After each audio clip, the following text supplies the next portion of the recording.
ನಮಸ್ಕಾರ, ನೀವು ನೋಡ್ತಾ ಇದ್ದೀರಾ ನ್ಯೂಸ್ ಕರ್ನಾಟಕವನ್. ನಾನು ಅಪೂರ್ವ ರಾಘವೇಂದ್ರ. ಇಂದಿನ ಸುದ್ದಿಗಳತ್ತ ಗಮನ ಹರಿಸೋಣ. ಬೆಂಗಳೂರು ಗ್ರಾಮಾಂತರ ಜಿಲ್ಲೆ ದೇವನಹಳ್ಳಿ ತಾಲೂಕಿನ ಕೋರಮಂಗಲ ಗ್ರಾಮ ಪಂಚಾಯಿತಿ ವ್ಯಾಪ್ತಿಯ ಗ್ರಾಮಗಳು ಹಾಗೂ ಹಾರೋಹಳ್ಳಿ ಗ್ರಾಮ ಪಂಚಾಯಿತಿ ವ್ಯಾಪ್ತಿಯ ಗ್ರಾಮಗಳಿಗೆ ಗ್ರಾಮ ಪಂಚಾಯಿತಿ ಸದಸ್ಯರ ಚುನಾವಣೆ ನಡೆಯಿತು. ಕೋರಮಂಗಲ ಗ್ರಾಮ ಪಂಚಾಯಿತಿ ಹಾಗೂ ಹಾರೋಹಳ್ಳಿ ಗ್ರಾಮ ಪಂಚಾಯಿತಿಯ ಪ್ರತಿಷ್ಠಾ ಕಣವಾಗಿ ಜೆಡಿಎಸ್ ಹಾಗೂ ಕಾಂಗ್ರೆಸ್ ಬೆಂಬಲ ಪಕ್ಷಗಳು ಜಿದ್ದಿಯಿಂದ ಕೂಡಿದ ಪಂಚಾಯಿತಿಗಳಾಗಿ ಮಾರ್ಪಟ್ಟಿದೆ. ಈ ಎರಡು ಪಂಚಾಯಿತಿಗಳು ಜೆಡಿಎಸ್ ಹಾಗೂ ಕಾಂಗ್ರೆಸ್ ಪಕ್ಷಗಳಿಗೆ ಪ್ರತಿಷ್ಠೆಯಾಗಿದ್ದು, ಮುಂದೆ ನಡೆಯುವಂತಹ ಸಾರ್ವತ್ರಿಕ ವಿಧಾನಸಭಾ ಚುನಾವಣೆ ಈ ಎರಡು ಪಕ್ಷಗಳಿಗೆ ಪ್ರತಿಷ್ಠೆಯಾಗಿರುವುದರಿಂದ ಈ ಎರಡು ಪಕ್ಷಗಳು ಗೆಲುವು ಸಾಧಿಸಲು ಹರಸಾಹಸವನ್ನ ಪಡುವಂತಾಗಿದೆ. ಮತದಾರ ಪ್ರಭುಗಳನ್ನ ಓಲೈಸುವ ಕಾರ್ಯಕರ್ತರಲ್ಲಿ ಬೆಂಬಲಿತರು ಅಭ್ಯರ್ಥಿಗಳು ಕಸರತ್ತು ಮಾಡುವಲ್ಲಿ ಯಶಸ್ವಿಯಾಗಿ ಮತದಾನಕ್ಕೆ ಕಸರತ್ತು ನಡೆಸುತ್ತಿದ್ದಾರೆ. ಕೋರಮಂಗಲ ಹಾಗೂ ಹಾರೋಹಳ್ಳಿ ಗ್ರಾಮ ಪಂಚಾಯಿತಿ ಅಧಿಕಾರ ಚುಕ್ಕಾಣಿ ಹಿಡಿಯಲು 1 ವಾರಗಳಿಂದ ಮತದಾರ ಪ್ರಭುಗಳ ಮನೆ ಮನೆಗೆ ಭೇಟಿ ನೀಡಿ ಭರವಸೆಗಳನ್ನು ಕೊಟ್ಟು ಮತಯಾಚಿಸಿದ್ದಾರೆ. 25/2/2023 ಶನಿವಾರ ಇಂದು ನಡೆಯುತ್ತಿರುವ ಗ್ರಾಮ ಪಂಚಾಯಿತಿ ಚುನಾವಣೆಗೆ ಮತದಾನ ನಡೆಯುತ್ತಿದೆ. ಮತಪೆಟ್ಟಿಗೆಯಲ್ಲಿ ಅವರವರ ಭವಿಷ್ಯ, ಮತಯಂತ್ರದಲ್ಲಿ ಅವರವರ ಹಣೆಬರಹ ಮತದಾರ ಪ್ರಭುಗಳು ಮತದಾನ ಮಾಡಿ ಮತಪೆಟ್ಟಿಗೆಯಲ್ಲಿ ಹಣೆಬರಹವನ್ನ ಮತದಾನ ಮಾಡುವ ಮೂಲಕ ಬರೆದಿದ್ದಾರೆ. ಯಾವುದೇ ಕಾರಣಕ್ಕೂ ಇದೇ 28/2/2023 ನಾವು ನೀವುಗಳು ಯಾವ ಪಕ್ಷ ಜಯಬೇರಿ ಬಾರಿಸಲಿದೆ ಎಂಬುದು 28ರ ತನಕ ಕಾಯಲೇಬೇಕಾಗಿದೆ. ಕೋರಮಂಗಲ ಗ್ರಾಮ ಪಂಚಾಯಿತಿಗೆ 10 ಮಂದಿ ಹಾಗೂ ಹಾರೋಹಳ್ಳಿ ಗ್ರಾಮ ಪಂಚಾಯಿತಿಗೆ 11 ಮಂದಿ ಆಯ್ಕೆಗೆ ಚುನಾವಣೆ ಅನೇಕರು ನಾಮಪತ್ರವನ್ನ ಸಲ್ಲಿಸಿರುತ್ತಾರೆ. ಇವರಲ್ಲಿ 2 ಗ್ರಾಮ ಪಂಚಾಯಿತಿ ಕಾಂಗ್ರೆಸ್ ಜೆಡಿಎಸ್ ಪಕ್ಷಗಳ ಬೆಂಬಲಿತರ ಒಟ್ಟು 21 ಮಂದಿ ಸದಸ್ಯರನ್ನ ಆಯ್ಕೆಗೆ ಇಂದು ಚುನಾವಣೆ ನಡೆಯಿತು. ಕೋರಮಂಗಲ ಗ್ರಾಮ ಪಂಚಾಯಿತಿ ಹಾಗೂ ಹಾರೋಹಳ್ಳಿ ಗ್ರಾಮ ಪಂಚಾಯಿತಿ ಚುನಾವಣೆ ಸಂದರ್ಭದಲ್ಲಿ ಜೆಡಿಎಸ್ ಮುಖಂಡರುಗಳಾದ ದಂಡಿಗಾನಹಳ್ಳಿ ನಾರಾಯಣಸ್ವಾಮಿ, ವೆಂಕಟಗಿರಿ ಕೋಟೆ ಗ್ರಾಮ ಪಂಚಾಯಿತಿ ಮಾಜಿ ಅಧ್ಯಕ್ಷ ಶ್ರೀನಿವಾಸ್, ಚಿಕ್ಕನಹಳ್ಳಿ ಸುಬ್ರಹ್ಮಣಿ, ಹಾರೋಹಳ್ಳಿ ಪ್ರಕಾಶ್, ಕೋರಮಂಗಲ ಗ್ರಾಮ ಮನ್ಮಥ್ ಕುಮಾರ್, ಎಂ ಮೂರ್ತಿ, ಹೊಸ ತಿಮ್ಮಹಳ್ಳಿ ಗ್ರಾಮದ ಕಾಂಗ್ರೆಸ್ ಮುಖಂಡರಾದ ನಾರಾಯಣಸ್ವಾಮಿ ಮಾತನಾಡಿದರು.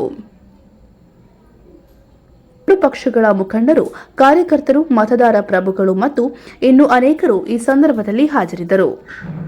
ಬೆಂಗಳೂರು ಗ್ರಾಮಾಂತರ ಜಿಲ್ಲೆ ದೇವನಹಳ್ಳಿ ತಾಲೂಕಿನ ವಿಜಯಪುರ ಹೋಬಳಿಯ ಕೋರಮಂಗಲ ಗ್ರಾಮ ಪಂಚಾಯಿತಿ ವ್ಯಾಪ್ತಿಗೆ ಗುಡುವನಹಳ್ಳಿ, ಕೋರಮಂಗಲ, ದಂಡಿಗಾನಹಳ್ಳಿ, ಬೈರಾಪುರ ಗ್ರಾಮಗಳು ಹಾಗೂ ಹಾರೋಹಳ್ಳಿ ಗ್ರಾಮ ಪಂಚಾಯಿತಿ ವ್ಯಾಪ್ತಿಗೆ ಹಾರೋಹಳ್ಳಿ, ಚಿಕ್ಕನಹಳ್ಳಿ, ಬುಳ್ಳಹಳ್ಳಿ, ದೊಡ್ಡ ಮುದ್ದೇನಹಳ್ಳಿ, ತಿಮ್ಮನಹಳ್ಳಿ ಗ್ರಾಮಗಳು ಒಳಪಡುತ್ತವೆ. ಮಂಗಲ ಗ್ರಾಮ ಪಂಚಾಯಿತಿ ಹಾಗೂ ಹಾರೋಹಳ್ಳಿ ಗ್ರಾಮ ಪಂಚಾಯಿತಿಗಳ ಚುನಾವಣೆ ನಡೆಯುವ ಸಂದರ್ಭದಲ್ಲಿ ಕಾಂಗ್ರೆಸ್ ಮುಖಂಡರಾದ ಜನಪ್ರಿಯ ಮಾಜಿ ಶಾಸಕರುಗಳಾದ ಕೆ. ವೆಂಕಟಸ್ವಾಮಿ, ಮುನಿನರಸಿಂಹಯ್ಯರವರು, ಕಾಂಗ್ರೆಸ್ ಮುಖಂಡರುಗಳಾದ ಭುವನಹಳ್ಳಿ ಮುನಿರಾಜು, ಚೀಮಾಚನಹಳ್ಳಿ ರಾಮಚಂದ್ರಪ್ಪ, ಚಿನ್ನಪ್ಪ, ಬಾಲೇಪುರ ಲಕ್ಷ್ಮೀನಾರಾಯಣಪ್ಪ, ಬೂದಿಗೆರೆ ಲಕ್ಷ್ಮಣ್ ಗೌಡ, ದಂಡಿಗಾನಹಳ್ಳಿ ಅಂಬರೀಶ್, ದಿನ್ನೂರು ವೆಂಕಟೇಶ್, ಹಾರೋಹಳ್ಳಿ ಮುಖಂಡರಾದ ರಘು, ದೊಡ್ಡ ಮುದ್ದೇನಹಳ್ಳಿ ಶ್ರೀನಿವಾಸ್, ವೆಂಕಟಗಿರಿ ಕೋಟೆ ರಾಮಚಂದ್ರಪ್ಪ, ವಕೀಲರಾದ ಬಿಜ್ಜಾವರ ಬೈರೇಗೌಡ, ನಾರಾಯಣಪುರ ಬಚ್ಚೇಗೌಡ, ಕೋರಮಂಗಲ ಮಂಜುನಾಥ್, ಮಲ್ಲೇನಹಳ್ಳಿ ಗಿರೀಶ್, ತಿಮ್ಮಹಳ್ಳಿ ನಾರಾಯಣಸ್ವಾಮಿ,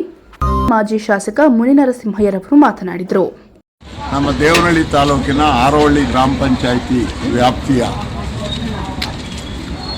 ಪಂಚಾಯಿತಿ ಚುನಾವಣೆ ನಡೆಯುತ್ತಿದ್ದು, ಹಾರೋಹಳ್ಳಿ ವ್ಯಾಪ್ತಿಗೆ ಸೇರಿದ ಬುಳ್ಳಹಳ್ಳಿ ಗ್ರಾಮದಲ್ಲಿ 2 ಸ್ಥಾನಗಳು ಚುನಾವಣೆಗೆ, ಒಂದು ಸಾಮಾನ್ಯ ಮಹಿಳೆ ಮಂಜುಳಮ್ಮ ಎಸ್ ಅಂತ, ಮತ್ತೊಂದು ಪರಿಶಿಷ್ಟ ಜಾತಿ ಮಹಿಳೆ ನರಸಮ್ಮ ಪೂಜಪ್ಪ ಅಂತ 2 ಅಭ್ಯರ್ಥಿಗಳನ್ನು ನಮ್ಮ ಕಾಂಗ್ರೆಸ್ ಪಕ್ಷದ ಬೆಂಬಲಿತ ಅಭ್ಯರ್ಥಿಗಳಾಗಿದ್ದು, ಅವರ ಪರವಾಗಿ ನಾವು ಇಲ್ಲಿ ಎಲ್ಲ ನಮ್ಮ ಪಕ್ಷದ ಮುಖಂಡರು, ಕಾರ್ಯಕರ್ತರನ್ನು ಭೇಟಿ ಮಾಡಿ ಶಾಂತಿಯುತವಾಗಿ ಮತದಾನವನ್ನು ನಡೆಸಿ ಹೆಚ್ಚಿನ ಮತವನ್ನು ನಮ್ಮ ಅಭ್ಯರ್ಥಿಗಳಿಗೆ ಕೊಡಿಸಿ ಅವರನ್ನು ಜಯಶೀಲರನ್ನಾಗಿ ಮಾಡಬೇಕು ಹಾಗೆ ಅಂತೇಳಿ ನಾನು ನಮ್ಮ ಮುಖಂಡರಲ್ಲಿ, ಕಾರ್ಯಕರ್ತರಲ್ಲಿ ಮನವಿ ಮಾಡಿಕೊಳ್ಳೋದಕ್ಕೋಸ್ಕರ ಇಲ್ಲಿ ಬಂದಿದ್ದೇನೆ. ಇಲ್ಲಿ ವಾತಾವರಣ ಭಾಳ ಚೆನ್ನಾಗಿದೆ. 100ಕ್ಕೆ 100 ನಮ್ಮ ಪಕ್ಷದ ಬೆಂಬಲಿತ 2 ಅಭ್ಯರ್ಥಿಗಳು ಜಯಶೀಲರಾಗೋದ್ರಲ್ಲಿ ಯಾವುದೇ ಸಂದೇಹ ಇಲ್ಲ, ಬಹುಮತದಿಂದ ಆಯ್ಕೆ ಆಗ್ತಾರೆ. ದಂಡಿಗಾನಹಳ್ಳಿ ಜೆಡಿಎಸ್ ಮುಖಂಡರಾದ ನಾರಾಯಣಸ್ವಾಮಿ ಮಾತನಾಡಿದರು. ದಂಡಿಗಾನಹಳ್ಳಿನಲ್ಲಿ ಸುಮಾರು ಮಂಡಲ್ ಪಂಚಾಯಿತಿ ಕಾಲದಿಂದ ಕನಿಷ್ಠ 40 ವರ್ಷಗಳಿಂದ ಜನತಾದಳನ ಭದ್ರಕೋಟೆ ಅಂದರೆ ನಮ್ಮ ದಂಡಿಗಾನಹಳ್ಳಿ ಪ್ರತಿ ಸಾರಿನೂ ಪ್ರತಿ ಎಲೆಕ್ಷನ್ನಲ್ಲೂ ನಾವು ಹೆಚ್ಚಿನ ಲೀಡ್ ಕೊಟ್ಟು ಗೆಲ್ಸ್ಕೊಂಡು ಬರ್ತಾಯಿದ್ವಿ. ಬರೀ ಗೆಲ್ಸ್ಕೊಂಡ್ಬರ್ತಾ ಇದ್ದೀವಿ. ಅದೇ ಥರ ನಾವು ಈ ಸಾರಿನೂ ನಾವು ಅದೇನೇ ಆಗಲಿ ನಾವು ದಳದ ಮೆಂಬರ್ಗಳನ್ನ ನಾವು ಗೆಲ್ಸ್ಕೊಂಡ್ಬರೋದಕ್ಕೆ ನಾವು ಶಕ್ತರಾಗಿದ್ದೀರಿ ಅಂತ ಈ ಸಂದರ್ಭದಲ್ಲಿ ಹೇಳ್ತೀನಿ. ಯಾಕೆಂದರೆ ಕಾರಣ ಏನಂದರೆ ಸರ್ಕಾರ ಯಾವುದೇ ಬಂದಿರಲಿ ನಮ್ಮ ಗ್ರಾಮದಲ್ಲಿ ಆಗುವಂಥ ಸಾರ್ವಜನಿಕರ ಸೇವೆಗಳು, ಕೆಲಸಗಳು, ರಸ್ತೆಗಳಿರ್ಬೋದು, ಚರಂಡಿಗಳಿರ್ಬೋದು, ನೀರಿನ ವ್ಯವಸ್ಥೆ ಇರ್ಬೋದು, ಎಲ್ಲ ಪ್ರತಿಯೊಂದೂ ಸಮರ್ಪಕವಾಗಿ ಮಾಡಿ ನಾವು ಗ್ರಾಮದ ಜನಗಳಿಗೆ ಹಿತವಾಗಿ ಇರೋ ರೀತಿಯಲ್ಲಿ ನಾವು ಮಾಡ್ಕೊಂಡು ಬರ್ತಾ ಇದ್ದೀವಿ. ಆದ್ದರಿಂದ ನಮಗೆ ಶಾಸಕರು ಇರ್ಬೋದು, ಈಗಿರೋ ಶಾಸಕರಂತೂ ಬಂದಲಾಗಾಯಿತು ನಮಗೆ ರಸ್ತೆ ವಗೈರೆ ಎಲ್ಲ ಕೆಲಸಗಳಿಗೂ ಅವರು ಸಾಥ್ ಕೊಟ್ಟು ನಮಗೆ ಏನೇ ಕೆಲಸ ಇಲ್ಲಿ ಮಾಡಿಕೊಡ್ತಾರೆ. ಮಾಡಿ ನಮ್ಮ ಗ್ರಾಮದಲ್ಲಿ ನಾವು ಗ್ಯಾರಂಟಿ ನಾವು ಜನತಾದಳನ ಗೆಲ್ಸ್ಕೊಂಡ್ಬರ್ತೀವಿ. ಹಾರೋಹಳ್ಳಿ ಗ್ರಾಮದ ಕಾಂಗ್ರೆಸ್ ಮುಖಂಡ ರಘುರವರು ಈ ಸಂದರ್ಭದಲ್ಲಿ ಮಾತನಾಡಿದರು. ಗ್ರಾಮ ಸಾರ್ವತ್ರಿಕ ಹಾರೋಹಳ್ಳಿ ಗ್ರಾಮ ಪಂಚಾಯತಿ ಚುನಾವಣೆ ಇವತ್ತು ಇಂದು ಮತದಾನ ನಡೀತಾ ಇದೆ. 25 2ನೇ ತಾರೀಕು ಮತದಾನ ಶಾಂತಿಯುತವಾಗಿ ನಡೀತಾ ಇದೆ. ಯಾವ ಪಕ್ಷದಿಂದ ನಾವು ಕಾಂಗ್ರೆಸ್ನಿಂದ ಅಭ್ಯರ್ಥಿಗಳಾಗಿದ್ದ ಮುಖಂಡರು ನಾವು 4 ಜನ ಅಭ್ಯರ್ಥಿಗಳಾಗಿದ್ದೀವಿ. ಅವರು SC ಪರಿಶಿಷ್ಟ ಜಾತಿಯಾಗಿ ಮಂಜುಳ ಆಂಜನಮ್ಮ ಅಂತ ಹಾಕಿದ್ದೀವಿ. ಪರಿಶಿಷ್ಟ ಪಂಗಡ ಬಂದು ಮಂಜುಳಮ್ಮ ಅಂತ ಹಾಕಿದ್ದೀವಿ. ಸಾಮಾನ್ಯ ಮಹಿಳೆ ಸುಮಾ ಮಂಜುನಾಥ್ ಅಂತ ಹಾಕಿದ್ದೀವಿ. ಸಾಮಾನ್ಯ ಸ್ಥಾನಕ್ಕೆ S ಶ್ರೀನಿವಾಸ್ ಅಂತ ಹಾಕಿ ನಾವು 4 ಸ್ಥಾನವನ್ನು ಸ್ಪರ್ಧೆ ಮಾಡಿದ್ದೀವಿ. ಒಟ್ಟು ಎಷ್ಟು ಜನ ಸರ್ ಇದರಲ್ಲಿ ಮೆಂಬರ್ಸು? 8 ಜನ. ನಿಮ್ಮ ಹೆಸರು? ರಘು ಹಾರೋಹಳ್ಳಿ ಅಂತ. ಬುಳ್ಳಹಳ್ಳಿ ಗ್ರಾಮದ ಮುಖಂಡರಾದ ರಾಜಪ್ಪರವರು ಮಾತನಾಡಿ, ಬುಳ್ಳಹಳ್ಳಿ ಗ್ರಾಮದಲ್ಲಿ ಇವತ್ತು ಪಂಚಾಯಿತಿ ಚುನಾವಣೆ ನಡೀತಾ ಇದೆ. ಈ ಚುನಾವಣೆಯಲ್ಲಿ ಬುಳ್ಳಹಳ್ಳಿ ಗ್ರಾಮದಿಂದ ಸಾಮಾನ್ಯ ಅಭ್ಯರ್ಥಿಯಾಗಿ ಪುಷ್ಪಾರವರನ್ನು, ಪರಿಶಿಷ್ಟ ಜಾತಿ ಅಭ್ಯರ್ಥಿಯಾಗಿ ಲಕ್ಷ್ಮೀರವರನ್ನು ಸ್ಪರ್ಧೆಗಿಳಿಸಿದ್ದೀವಿ. ನಮ್ಮ ಸಾಮಾನ್ಯ ಶ್ರೀಮತಿ ಪುಷ್ಪಾರವರ ಗುರುತು ಟ್ರ್ಯಾಕ್ಟರ್ ಆಗಿದೆ. ನಮ್ಮ ಪರಿಶಿಷ್ಟ ಜಾತಿಯ ಲಕ್ಷ್ಮೀರವರ ಗುರುತು ದ್ರಾಕ್ಷಿ ಗೊನೆ. ಇವತ್ತು ನಮ್ಮ ಗ್ರಾಮದಲ್ಲಿ 674 ಮತದಾರರಿದ್ದಾರೆ.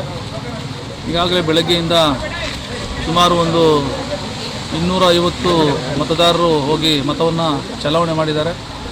ಶಾಂತ ರೀತಿಯಲ್ಲಿ ಮತದಾನ ನಡೀತಾ ಇದೆ. ಯಾವುದೇ ರೀತಿಯಾದಂಥ ಕಲಹಗಳು, ಗೊಂದಲಗಳಿಗೆ ಎಡೆ ಮಾಡಿಕೊಡದೆ ನಾವೆಲ್ಲರೂ ಕೂಡ ಸಾಮರಸ್ಯದಿಂದ ಇಡೀ ಗ್ರಾಮಸ್ಥರು ಒಂದು ಸಮಾಧಾನದ ಮತದಾನವನ್ನು ನಡೆಸ್ತಾ ಇದ್ದೀವಿ. ಹಾಗಾಗಿ ನಮ್ಮ ಅಭ್ಯರ್ಥಿಗಳಾಗಿರುವಂಥ ಶ್ರೀಮತಿ ಪುಷ್ಪರವರು, ಲಕ್ಷ್ಮೀರವರು ಜಯಗಳಿಸ್ತಾರೆ ಅಂತೇಳಿ ವಿಶ್ವಾಸ ಇದೆ. ಅದಕ್ಕಾಗಿ ಎಲ್ಲ ಮತದಾರರು ನಮಗೆ ಆಶೀರ್ವಾದ ಮಾಡ್ತಾರೆ ಅಂತೇಳಿ ಒಂದು ಭರವಸೆಯಲ್ಲಿ ನಾವು ಮತದಾನವನ್ನು ಮಾಡ್ತಾ ಇದ್ದೀವಿ. ನಿಮ್ಮ ಹೆಸರು ಸರ್? ನನ್ನ ಹೆಸರು ಬುಳ್ಳಹಳ್ಳಿ ರಾಜಪ್ಪ ಅಂತೇಳಿ, ಗ್ರಾಮ ಪಂಚಾಯಿತಿ ಸದಸ್ಯರು. ತಿಮ್ಮಹಳ್ಳಿ ಗ್ರಾಮದ ಕಾಂಗ್ರೆಸ್ ಮುಖಂಡರಾದ ನಾರಾಯಣಸ್ವಾಮಿ ಮಾತನಾಡಿದರು. ಶಾಂತಿಯುತವಾಗಿ ನಡೀತಾ ಇದೆ. 3 ಪಾರ್ಟಿ ಜನನೂ ಹಾಕಿದ್ದಾರೆ. ಯಾವುದು ಗೊಂದಲಗಳಿಲ್ಲ, ಶಾಂತಿಯುತವಾಗಿ ನಡೀತಾ ಇದೆ, ತೊಂದರೆ ಏನಿಲ್ಲ. ನಿಮ್ಮ ಕಡೆಯಿಂದ ಎಷ್ಟು ಜನ ನಿಂತಿದ್ದಾರೆ ಇಲ್ಲಿ? ಕಾಂಗ್ರೆಸ್ ಅಂತಿಲ್ಲ, ಗ್ರಾಮ ಪಂಚಾಯತ್ ಇದು ಒಟ್ಟು 6 ಜನ ನಿಂತಿದ್ದಾರೆ. 3 ಜನರಲ್ ಆಗಿ, ಇನ್ನು 3 SC ST ಆಗಿ 3 ನಿಂತಿದ್ದಾರೆ. ಎಲ್ಲ ಶಾಂತಿಯುತವಾಗಿ ನಡೀತಾ ಇದೆ. 3 ಪಕ್ಷ ನಿಂತವ್ರೆ. ನಮ್ಮ ಹೆಸರು ನಾರಾಯಣ ಸ್ವಾಮಿ ಅಂತ, XC ಮೆಂಬರ್. ಸಾಕು